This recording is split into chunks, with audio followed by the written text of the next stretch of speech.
As Taiwan appears to move past the worst of the epidemic, experts are beginning to discuss ways to lift restrictions safely. Some healthcare professionals say widespread testing is the only way to contain the virus before scientists develop a vaccine.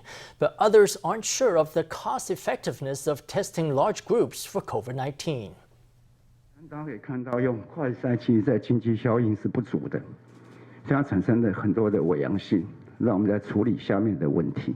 Does Taiwan need mass COVID-19 testing? Health Minister Chen Shih-chung says no. But a former head of the CDC says that the epidemic can only be declared over after testing large groups in select areas. Another public health expert weighs in.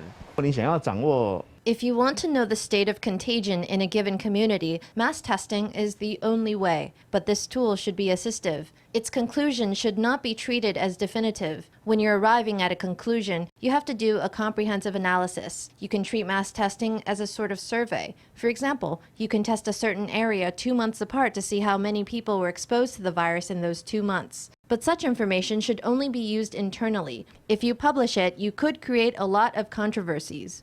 Chen Shih-chung, the Associate Dean of National Taiwan University's College of Public Health, says that the epidemic is abating and countries are gradually lifting lockdown. He says if Taiwan wants to reopen its borders to foreign nationals, it will have to make testing mandatory upon arrival at the airport.